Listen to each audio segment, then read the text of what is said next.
by fellow inmates in that kind of solitary cell area. Mind you, this is a 23-hour lockdown area. No one comes and goes freely. And we know that there were 4 men and 1 woman who had, apparently over the course of 3 weeks, beaten this woman to the point where she was bleeding from her ear on a regular basis and trying to use tampons and pads to stuff her ear to keep the bleeding from bleeding all over her sheets and her towels and the floor, which happened anyway. So what we know is that the guards were eventually charged, and that those charges were then dropped once the Richardson family had settled with CCA for what was then an undisclosed amount of money. And Gus Puryear's role in the settlement? He was actually very involved to the very last minute.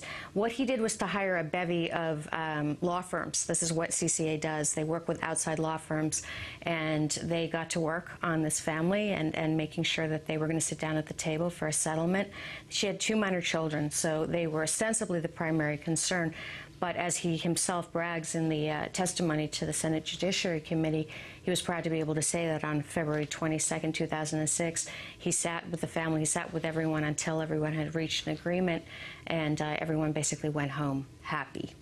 And that's his version of the event. Now, in truth, none of this would have even been of any significance. No one would have paid attention. CCA always involved in these kinds of situations. Scandals, riots, you name it, suicides, murders. CCA has it going on. The thing that makes this different is that Gus Puryear actually went before the Senate Judiciary Committee and initially kind of just waved off these concerns or these questions around Estelle Richardson's death. And I think he was surprised, but basically he came across as saying, you know what, first of all, it's not really a big deal, in essence, and I'm paraphrasing, but he said, you know, she could have died any number of ways, and I don't believe necessarily that her death was a murder at all. In fact, she could have fallen and cracked her head on the floor or on the wall, when in fact the top medical examiner for the state of Tennessee had examined her body right afterward and said that she had basically died of massive sustained blunt force trauma. So her head, her ribs, her organs, that this was the kind of injury that you would see, for instance, in a car crash. A deceleration injury is what it's called. And so when Puryear tried to spin this and say, you know what, she could have fallen against a wall or hit a floor with her head having a seizure, and to their credit, the Senate Judiciary Committee members started saying, wait a second, this doesn't sound right. And they followed up with questions that then he had to, in turn, respond to, and he did so, but rather poorly.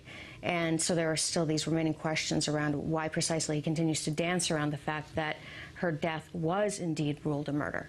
Silja Talvi, let's go further into the background of Gus Puryear, President Bush's nominee, judicial nominee. Tell us about his rise. He's a rather young man. He's about my age, 39 years old, and he started out with money. He's basically blue blood.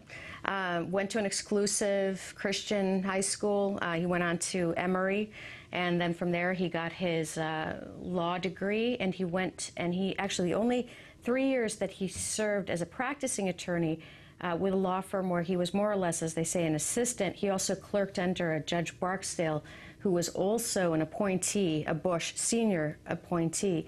He's only, in that time, he only handled by himself 5 federal cases, and one of those went to trial, and that, ironically, was that of a prisoner. And as he says very dryly in one of his interviews, we lost. And so that was really his first and only exposure to that side of dealing with prisoner litigation. Once he actually got recruited, I should backtrack and say he also worked for Senators Frist, and he was involved or friends with a good guy named Philip Perry, who turns out to be Dick Cheney's son-in-law. And so Philip Perry, who's very much the Beltway insider, set him up to basically do the debate prep for the 2000 and the 2004 vice presidential debates. So he's very much the GOP stalwart and always has been, and his donation dollars reflect that. He's given about $13,000 in donations to the GOP since 2001, in 2003. This is just to show you what kind of a symbolic guy he is. He gave $2,000 to the Bush re-election campaign that was on September 11th, 2003. You talk about the support but also the criticism when he went before the Senate Judiciary Committee. Can you talk about who came out for and against him? Well, at that point, actually, it wasn't a question of for and against. At that point, there really were no fors. It was a given that this man was going to just be waived into that position. Nobody was even blinking an eye. It was an obvious, well, here's this great, he's a golden boy of the GOP. He's just going to be waved right on in.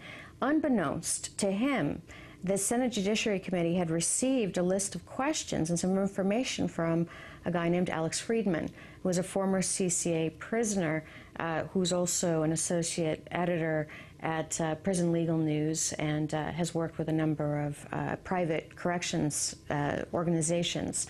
And he forwarded that information to the committee, and the committee actually paid attention and said, well, who is this Estelle Richardson? Tell us about her. Tell us about her case.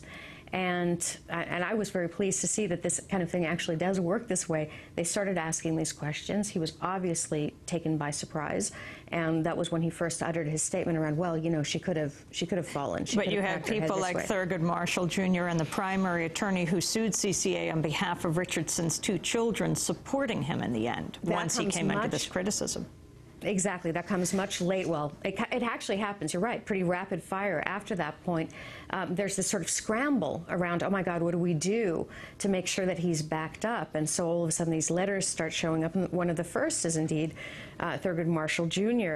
And initially I'm thinking, what on earth? And they're also using him to deflect the criticism around this Belmead Country Club that Puryear belongs to, which only admitted its first African-American member in 1994, and to this day only has one member who's black, who's in another state, so who doesn't actually ever show up. Silja Talvi, we only have 20 seconds, but putting his career at CCA, the largest private prison company in this country, into a larger context.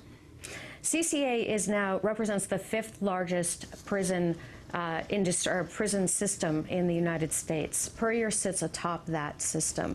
Were he to be given this position, he would sit atop a district court that basically governs that entire area, including CCA's national headquarters. He would ultimately be responsible for deciding the fates of hundreds upon hundreds of prisoners. Silja Talvi, I want to thank you for being with us, journalist and senior editor in These Times. Her piece appears at alternate.org. I'll be in Asheville on Friday night, on Saturday in Atlanta. Check our website, democracynow.org. I'm Amy Goodman. Thanks for joining us.